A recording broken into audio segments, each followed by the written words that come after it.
For God had given strict commandment to such as came, what they should do to what? The commandments that we had received was given so that we could live. It's as simple as that. It's not complicated. Even as they came, and what they should observe to avoid punishment. Doctor gives you a recommendation, says, do this and do that. All right? And if you don't follow it, don't expect to live. All right? This is very, very simple. So I hope you all understand that. Now let's get right into our teaching. What we're talking about here is dealing with Christianity. Because many of our people don't even know why they're doing the things that they are doing. They go into these establishments, and because they see a generic word that says God, or they hear a generic term, peace and love and so forth, be kind to your neighbor, they feel that they're welcome, and that's all that they have to do. If a man is going to get married to a wife, looking for a woman as his mate, what's the first thing that he has to do? Anyone? Huh? Yeah, definitely pray. You're right. Right about that. He prays, but he also has to examine. Right? All right, let's put it this way. I'll make it more simple. If you're going... Family and origin. Family and origin. There you go. Family and origin. If you're going to buy a car, there's something called Carfax. Right? What you do is you get the papers to make sure that the car doesn't have any strange accidents happen to it. Something isn't crazy before you buy it. Because when you get it, you're stuck with it. The dealer always tell you, and they don't tell you, well, they don't really tell you directly. But when you purchase a brand new car or a used car or whatever from a dealership, what they want you to do is drive off the lot first. After you sign the papers, drive off the lot. Because they know the day you leave off the lot with that, you own it. It belongs to you. So the reason why I started there is because, as the title says, whose cup are what? Are you drinking from? You don't know the origin of the religion that you join yourself into. What this is just a brief history behind what we call church or churchianity. Churchianity is just a slang for a Christianity and church joined together. There's a prophecy in the book of Psalms, verses 1 to 4. It says, "O God, why have you cast off forever? Cast us off forever. Why doth thine anger smoke against the sheep of your pasture?" So there's a question that has been asked, but there's a little bit of prophecy in here that I want us to look at. "Remember your congregation, which you have purchased of old."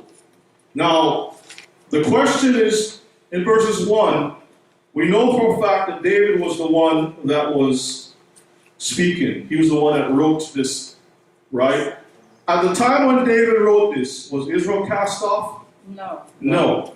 So we know this is a prophecy of something to come. So David was prophesying of something very important. Verses 2, "Remember your congregation which you have purchased of old, the rod of your inheritance which you have redeemed, this Mount Zion wherein you have dwelt. Lift up your feet unto the perpetual desolations, even all that the enemy have done wickedly in the sanctuary. Your enemies roar in the midst of your congregations." What does it say? "They set up their ensigns for what? Their ensigns for signs." So this is a prophecy of enemies that's going to change up things and put their own signs for the signs of Israel.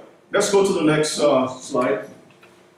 "A man was famous according as he had lifted up axes upon the thick trees, but now they break down the carved work thereof at once with axes and hammers. Verse 7. They have cast fire into your sanctuary. They have defiled by casting down the dwelling place of your name to the ground. So we'll see how they did that throughout history. Verse 8. They said in their hearts, let us destroy them, what? Together. They have burnt up all the synagogues of who? Of God in the land. Now verse 9 says, what? We see not our signs, because the enemy has come in now and has removed the things that we need to look to. The things that ties us with the Most High, that connects us with Him.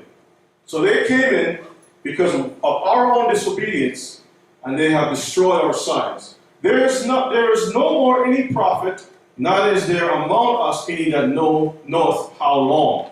So because of all these things that have happened, we don't have physical men that would walk around and tell us what is to come. We have to go back to the Word to know what's going to come.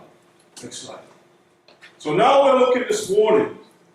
In Proverbs 22, verses 28, we have this warning. What does it say? Remove not the ancient landmark which who? Your fathers have set.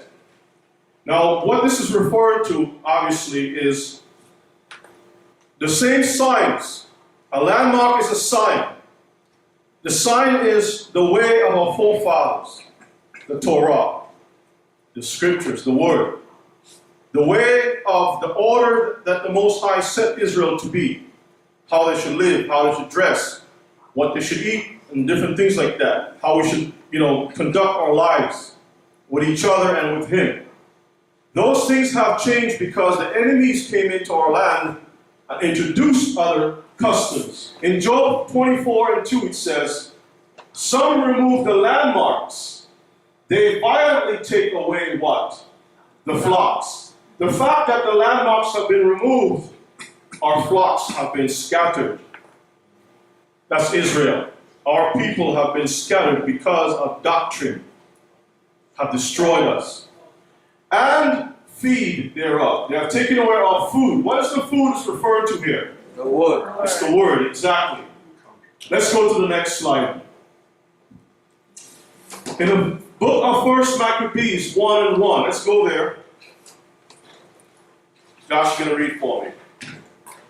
Let's look at some of the abominations that these heathen have done. 1 Maccabees gives us some history. It was part of the original King James Bible.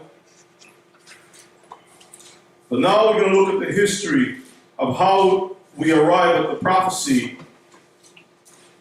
that Melech David, King David, had prophesied with regards to Israel.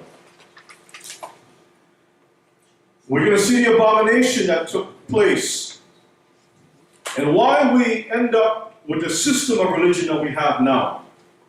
It didn't just happen overnight. There's a history. 1 Maccabees 1:1. Go ahead and read. And it happened after Alexander, son of Philip, the Macedonian, who came out of the land of Shittim, had smitten Darius, king of the Persians and Medes, and he reigned in his stead, the first over Greece. So we got the empire of Greece. Remember the dream of Nebuchadnezzar?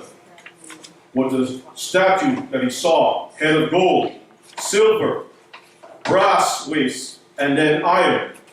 We're dealing here with the system of brass, the government of brass. Jump down to verses 10, which is the Grecians. And there came out of them a wicked root. So out of this Grecian empire, they had a wicked root. Go ahead. Antiochus surnamed Epiphanes, son of Antioch the king. Antiochus surnamed Epiphanes, son of the king, who had been an hostage at Rome. And he reigned in the 130 and 70 year of the kingdom of Greece. So we're dealing with the Grecian Empire. We're starting at this history to come to where we are today. All right, verses 13. Then certain of the people were so forward hearing that they went to the king, who gave them license to do after the ordinance of the heathen. So what happened was, during this reign of this wicked root, there was a deal that was set when they came into the land of Israel to conspire to have the people conform to the ways of the heathen. All right, continue. Let's jump down to verses 41. Switch over to 41. We're just giving some little bits of history here. Let's see what they started to do.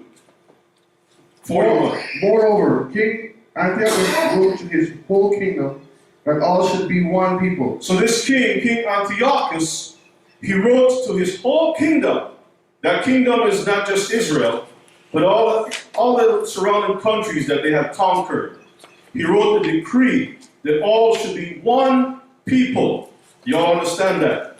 One world government like we have today, that they're trying to work on today. Let's go, verse 42. And everyone should leave his laws. So all the heathen agreed according to the commandment of the king. So the heathen didn't have a problem with it. All right? Continue. Yea, many also of the Israelites consented to his religion. So now Israel, Judah specifically, those that were in the land, they got together with the elders and discussed what they're going to do, and decided, based upon our religion, a way of life, we're going to go ahead and join up with these people. Go ahead. And sacrifice unto idols and profane the Sabbath. So Israel joined with these heathen. They sacrificed unto idols and they profaned the Shabbat. For the king had sent letters by messengers unto Jerusalem and the cities of Judah, that they should follow the strange laws of the land, and forbid burnt offerings and sacrifice and drink offerings in the temple, and that they should profane the Sabbaths and festival days. So now we can see the intention of these people was to defile the ordinance of the Most High. They wanted to set up their own system, which is contrary to the system that God gave unto Israel. So the Shabbat was profaned, the temple was profaned, even the holy days was also profaned. Well, continue. And pollute the sanctuary and holy people, set up altars and groves and chapels of idols. So they set up altars, cultic groves. That's those places of witchcraft where they got together and they have these wicked gatherings and stuff like that. We just have these bonfires. Those bonfires and those different things. All right, and you know what? At the end of this month, this pagan month, they're going to be doing a lot of the same practices too. All right, called Halloween.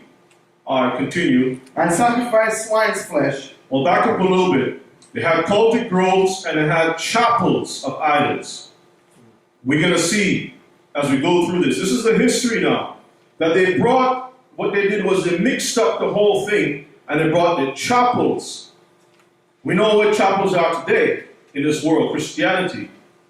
Instead of going to the chapel to pray. If you're in a hospital and a loved one is sick, a person will say, I'm going to the chapel to pray. If you're in the military, I'm going to go to the chapel to pray. There's a chapel set up everywhere. Sometimes even in the courtrooms, there's a little chapel set up there too. All right? So they set things up based on the pagan system. Continue reading. Sacrifice. And sacrifice swine's flesh. So now the sacrifices, instead of they using the kosher sacrifices that the Most High set up, they use pork, pigs. Okay? And unclean beasts. That they should also have their children uncircumcised, and make their souls abominable with all manner of uncleanness and profanation. Profanation. Continue. To the end that they might forget the law and change all the ordinances. To the end that they might forget the law. You see, the point of them doing these things was so it can trickle down to the children. They don't focus on the adults. They know that the adults still have in the back of their minds the right practice. But if I can get them young, that's why we find in our system today a lot of media, Disney, you name it, all the different programs. That's why it's called program, because it programs your mind. They get your mind indoctrinated into a system. That's why they start off, for example, Miley Cyrus was on Disney. All this funny stuff, cracking jokes and so forth. And then your child attaches himself to this young person, and then they follow this person as they grow and idolize them.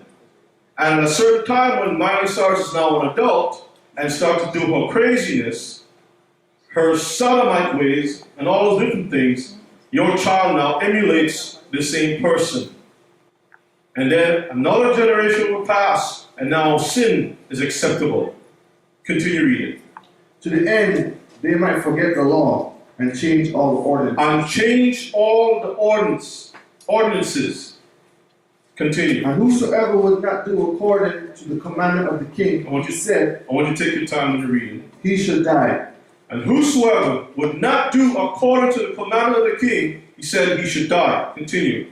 In the selfsame manner wrote he to his whole kingdom, and appointed overseers over all the people, commanding the cities of Judah to sacrifice city by city. Okay, let's jump down to verses 54. Now the 50th day of the month, Kasalu, in the 145th year, they set up the abomination of desolation upon the altar, and built idol altars throughout the cities of Judah on every side. So the 15th day, that happened to be a Shabbat. The 15th is a Shabbat. We will look at that on a little bit later on. But they chose the day of worship to defile the temple. All right? They chose, they knew exactly where Israel congregates. And they chose that day to defile the temple. And they set up altars throughout the cities of Judah on every side. Why do you think you find churches at every corner? In most places. Every corner is a church. Okay? Continue. And burnt incense at the doors of their houses and in the streets. They burnt incense also. And when they had rent in pieces the books of the law. So what did they do? Rent in pieces the books of the law. They tore up our scrolls. They rent in pieces. They tore it up. Because they're offended by it. It's a reminder. It's the same sign that the Most High was talking about. Was trying to tell us. We don't see our signs. Because they started to mess around with it. Go ahead. Which they found. They burnt them with fire. They burnt them with fire. And whosoever was found with any the book of the testament, or if any consented to the law, the king's commandments was that they should be put him to death. So the king had put a decree. If you follow the scriptures, if they caught you doing the things of the scriptures, you're going to die. All right? So we know that right away that this has been a system started a long time ago, even in our time, because people have been conditioned to break God's commandments. All right? Continue. Thus did they by their authority unto the Israelites every month. They did so every month, okay, by the authority of the king. To as many as were found in the cities. Now the 25th day of the month, they did sacrifice upon the idol altar. The 25th day of the month. That's interesting. Which was upon the altar of God. At which time, according to the commandment, they put to death certain women that had caused their children to be circumcised. And they hanged the infants about their necks. Just like how they hang our people by our necks. And rifled their houses. And slew them that had circumcised them. Howbeit many in Israel were fully resolved and confirmed in themselves not to eat any unclean thing. Wherefore they choose rather to die. So Israel, there were some in Israel that says, nah, we're not conforming to the way of the heathen. All right? We're not going to go into that system. We're going to defy the king. All right? That's a few Israelites. Just as you see today. Only a few of us will say, you know what, I'm sticking to what thus saith the Lord. And I'm going to do what the Lord says to do. But the rest of them, oh, there's no problem. We're going to go along with the system. All right, go ahead and finish it up. Wherefore they choose rather to die, that they might not be defiled with meats, and that they might not profane the holy covenant.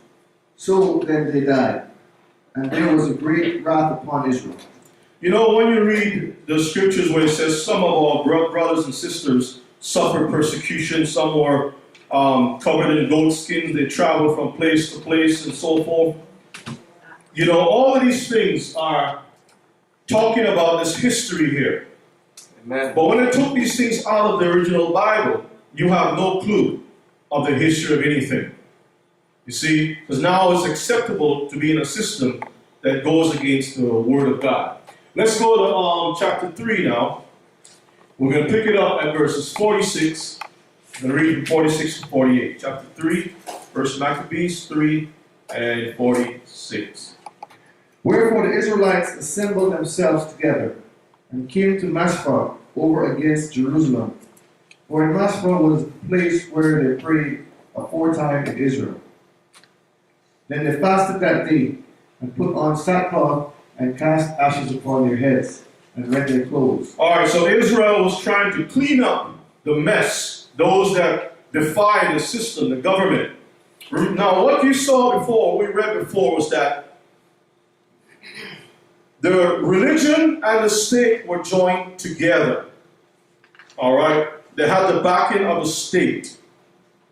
Everything was merged together. So now Israel decided, those that didn't want to go along with the system, fasted and repented. Okay, it was praying on behalf of the nation. Verses 48. And laid open the book of the law, So they opened the book of the law. wherein the heathen had sought to paint the likeness of their images. What does it say again? Wherein the heathen had sought to paint the likeness of their images. So we can see from the very beginning that the heathen wanted to put their pictures inside the scriptures. That's why when you open the Bibles, most of them, you find pictures of European people in there. Moses is white. Abraham is white. Everybody is white. Everybody looks like Europe. They put their pictures in there, even to this very day. All the angels are white. God is white. Adam is white. How many of y'all have seen white soil? No. Only Galicia. That's clear. Not Right. And the best soil, everyone knows that the best soil is top soil, dark soil. Okay? So when God made Adam, Adam came out of the ground. Dark. You get all the different colors out of that, but you can't get vice versa. So they kind of changed things up a little bit. Alright, is that where we stop? Alright. So they wanted to paint their likeness in there. Let's go to 2 Maccabees now. Chapter 6. 2 Maccabees, chapter 6. What you see over here, while we're getting that, what you see on the screen to the top, who do you think this is to the top? The picture that you see at the top is found, this is a statue found in the Vatican. The name of the statue is called St. Peter. What's the difference between this statue and the one below?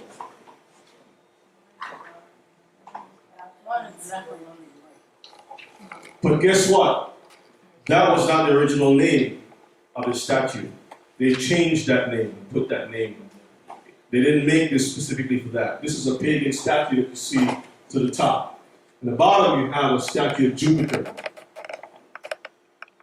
All right? So you can start seeing how what they did was they put their idols and gave it so-called holy names. Okay? They started to mix things up until we have it today. So people, if you look at the toe statue of so-called Peter, it's worn off. It's kind of shiny. This one isn't. Because the people that travel to see the statue and bow before it, they kiss the toe. This toe has been kissed for centuries until it's worn off by the lips of people kissing it. All right? Let's take a look at Maccabees now. 1 to verse 6. Go ahead. Not long after, the king sent an old man from Athens to compel the Jews to depart from the laws of their fathers. So the king sent an emissary to convince the Jews, Yuhadim, to leave the laws of their forefathers. It's the same thing as don't remove the ancient landmark, okay? Continue. and not to live after the laws of God, They don't want them to live after the laws of the Most High. and to pollute also the temple in Jerusalem, Mm-hmm. and to call it the temple of Jupiter, Olympius, and that in Garizim of Jupiter, the defender of strangers, as they did desire that dwell in the place. The coming in of the mischief was sore and grievous to the people. What do they call it? Mischief. Mischief. What is mischief? Wickedness. Evil. Treachery. Continue. For the temple was filled with riot, The temple was filled with riot. and reveling by the Gentiles. Reveling by who? The Gentiles, That's the Europeans. Continue. who dallied with harlots, They had prostitutes in the temple of Jerusalem. and had to do with women within the circuit of the holy places.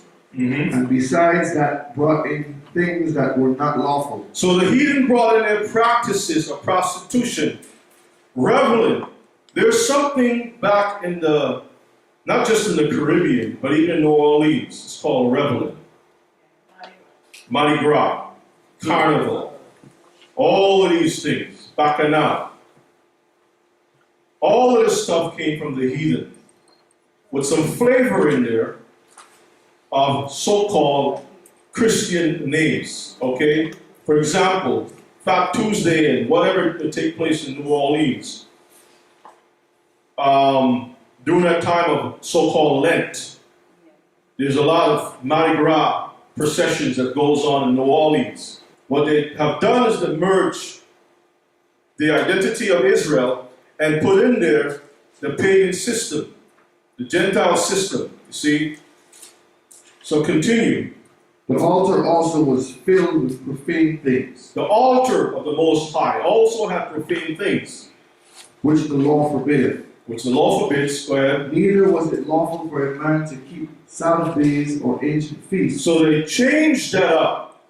They don't just stop you from doing things. What they do, they put a substitute. They didn't stop them from having sacrifice. They just replaced it with another type of sacrifice. All right, continue. And to profess himself to all to be a Jew. Read that again. Or to profess himself to all to be a Jew. Neither was it lawful for a man to keep the Shabbat days or ancient feasts, or to call himself a Hebrew. You see? So if they don't want you to be called a Hebrew, what do you think they're going to replace that with? Gentile. Gentile. That's why you find in many of the churches, people make the statement, I'm a what? Saved by grace. I'm a Gentile. I'm a Gentile saved by grace. You understand? This book is not for Gentiles. This book is for Israel. All of it. This whole entire book. But they have changed things to include themselves in it. You understand that? Alright, so we start at verse 6. Let's go to the next slide. This is the abomination that was written. Let's continue verses 7 to verses 8. And I'll look at the screen and we'll look at some things here. And in the day of the king's birth, So the king's birthday, every month they were brought by bitter constraint. to eat of the sacrifices. And when the feast of Bacchus was kept, The feast of Bacchus was kept. The feast of Bacchus. This is where we get the origin of the term bacchanal. Every time you get together and have a bacchanal, you are celebrating the feast of Bacchus. Look at the screen up here, to the top. That's Bacchanal is. Bacchanal is partying in the street where you're half naked. As a matter of fact, I think today they're having some Bacchanal in the street downtown Atlanta with the sodomites. All right? Look at the top of the screen. You'll see this is the depiction on the, I think it's a vase of Bacchus.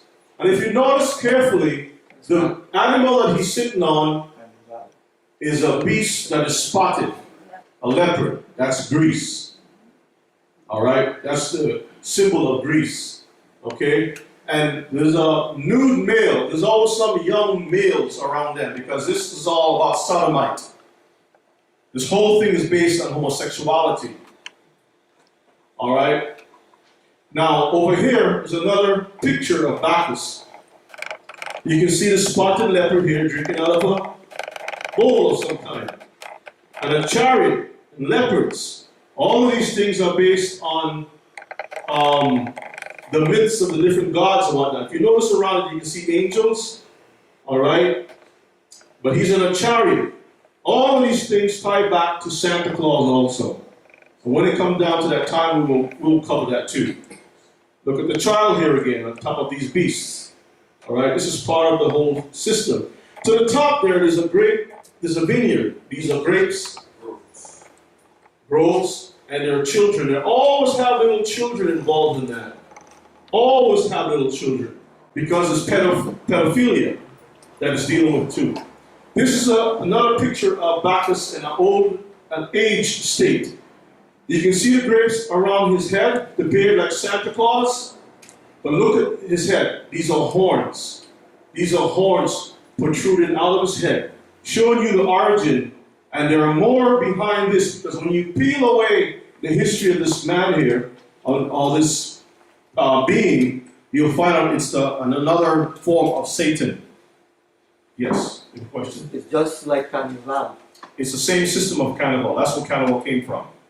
But nevertheless, as you can see the connection, he has ivy, he has grapes around his head, ivy to the top, ivy over here, and you find the same ivy around Santa Claus. Like I said, I'm going to go into this separately, but there's lots of history between the two of them tied together. That's why on Christmas Day, or Christmas time, there's a lot of feasting, drinking, and a history of allowing the slaves. Everyone is free, they can party, they can have whatever the case may be. All right? And also the mistletoe and all that stuff, because that promotes a lot of, sexual sins. And when the feast of Bacchus was kept, the Jews were compelled to go in procession to Bacchus. Procession. Read it again. The Jews were compelled to go in procession to Bacchus, carrying ivy. So they had a procession. You all know what a procession is? Mm-hmm. Like a parade. Like a parade, okay? They had to have a parade. All right? They are carrying what? Ivy. Verse 8.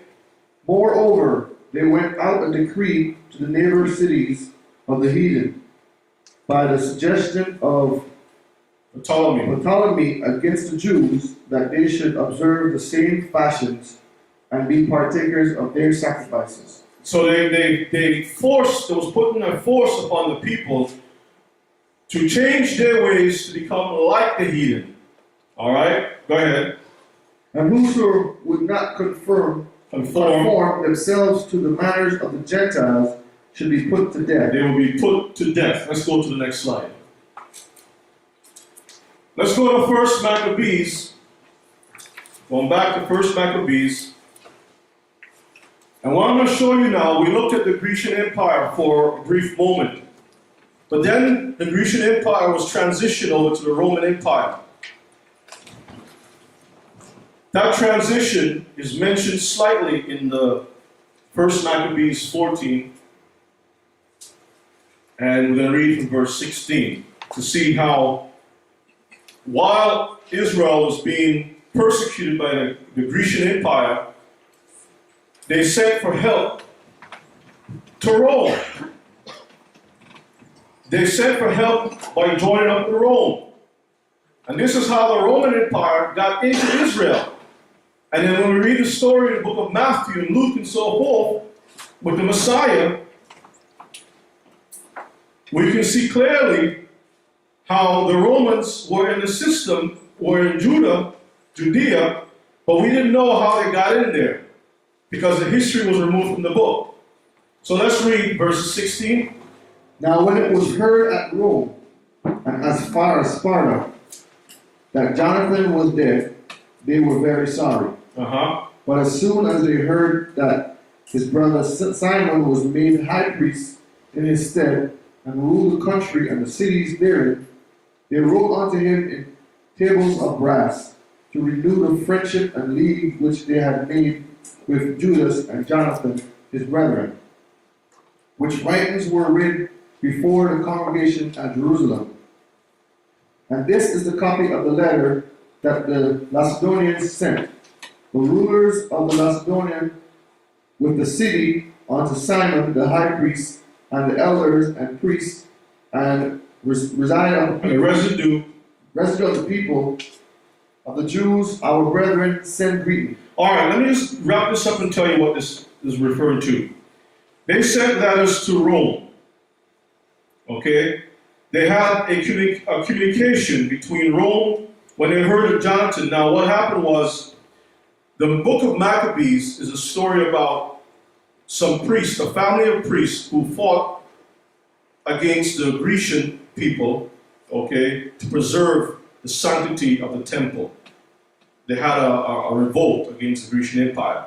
So during the course of the wars and the battles and so forth, one of the brothers had died, and the letters went back and forth to them with regards to a league or a contract between Rome and themselves. Now, interesting enough, the Macedonians are also known as the Spartans. And when you dig into the history of these Spartans, there are some history that connects the tribe of Dan with the Spartans. Okay? The tribe of Dan traveled up to that area. That's why it says brethren. Alright? Let's jump down to verses 24. After this, Simon sent Nehemias to Rome with the great shield of gold of 1,000 pound weight to confirm the league with them. Okay, so they have a league between Rome. This is how Rome got into the picture, because you'll see that when we go through this teaching today, we will see how Rome connects back to the Christianity that we have today. Let's go to verses 38. King Demetrius also confirmed him in the high priesthood according to those things, and made him one of his friends, and honored him with great honor. For he had heard say that Romans had called the Jews their friends, and confederates and brethren. So the Romans had called the Jews their friends and confederates and brethren. How is that? It's based on the history that I just mentioned. That the tribe of Dan actually traveled. They were, because Dan dealt with ships also. They was into the shipping trade. And you read throughout some of the history, even in the scriptures. I'm not going to get into that right now. They made some alliance with Javan. Okay, that's that Italian or that region of Italy. They made some arrangements with them and was traveling back and forth until eventually they ended up migrating in that area. Okay, some of them. So the history about the Romans is a very interesting history, because it shows that the Romans were not really originally part of that place called Italy. Okay, Edomites also got into Rome. But the Spartans in particular became part of the Roman Empire later on. That's another story. We'll leave that at that. All right, so do we stop? Okay, so let's move on. So right here you can see on the slide pictures of the Roman Empire now, how they dressed and how they got into the whole picture. We transitioned from the Greece into the Roman Empire. Let's move to the next slide. Now let's take a look at the word church. This is very important, because now we're going to go into the history. I gave you a little bit, but now we're going to go into the church, the whole church thing. All right. Josh, read for me, please. Second, it is the opinion of other scholars that the word church does not trace its roots from the Greek word Kurikon. At all, but rather was borrowed from the ancient Druids of the Anglo-Saxons. They contend that the word church derives from the Anglo-Saxon root Circe.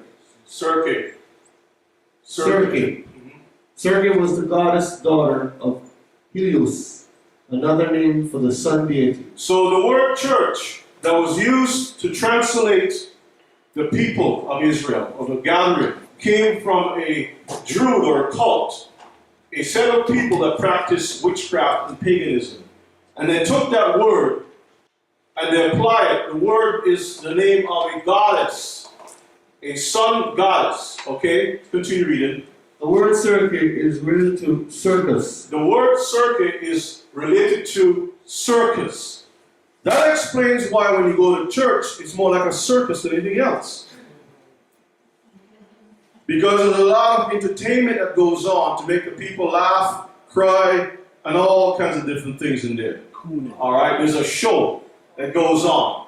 You see? Continue reading. Circle, Circle. circuit, and circulate. From whence comes the word kirk. The circle because the oldest Druid temples were circular in form.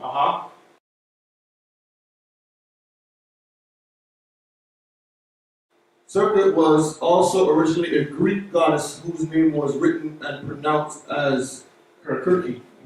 The word church is known in Scotland as kirk, in Germany as kirky, and in the Netherlands as kirk. The English word church came into use in the Middle Ages, sometime before the 12th century. The Wycliffe translation, 1395, used the word church as churchy, but the Tyndale, 1525, did not. So when it was translated in the Bible, some used the word and others did not use the word. Go ahead. Tyndale properly translated Elisica as Ecclesia as congregation. Congregation. Continue. He used the word church as churchy only twice in Acts 14:13 and 19:37, both of which refer to buildings connecting to idol worship. You see, so when he used the word in his translation, he made it very clear that the word was connected to idol worship based on Acts 14 and 13. All right, so when you look at that, you can see that the history behind it, church was not a good thing. It came out from paganism. Let's continue. Mother church. So now we're looking at the mother church, because there's a beginning, there's a mother. All right, go ahead and read. The universal church. The term is most often used among Roman Catholics as the Holy Mother Church, or Sancta Maria Ecclesia, which is Latin. It is used as designating the whole Christian church or all Christianity collectively. Let's look at that carefully. The term universal church, the word universal means Catholic, or Catholic means universal. That means that this Catholic church says that it's the mother of all Christian religions. So you can be Adventist, Church of God, Baptist, whatever denomination, your mama is a Catholic church. By history. That's it. Okay? The Roman Catholic Church. The Roman Catholic Church is thought by some to be the mother church of the Protestant and other churches that broke away from it over time. That broke away from Mama's house over time. Go ahead. Prominent among these are Lutheran, Reformed, Anglican churches, and other Christian faith communities formed over time. So you have the mama, then you got the daughters that came out of her. They have their own little children, make more little girls, more girls, and it's spread around. So they have all these little daughter churches till where it is today. Galatians 4 and 26. We're going to see who's the mother of us all. But Jerusalem, which is above, is free, which is the mother of us all. Where? Jerusalem. Jerusalem, which is above, is free, and is the mother of us all. Do you understand that? So it's very clear where our focus should be. That's why we face Jerusalem and pray also. This is a seal in stone, okay, in the Vatican. And it's in Latin, as you can see here, the papal symbol to the top. It says, Most Holy Lateran Church of all the churches in the city and the where? World. The world. This is what's written here, in Latin here. All right? It says, of all churches in the city and the world, the mother and head. So it's in Latin, so you don't understand what it's trying to tell you, but it tells you right here that she is the mama for all churches. All of them. This is a book that we'll look at, some excerpts from this book that gives you a good history of many things pertaining to what we're talking about here.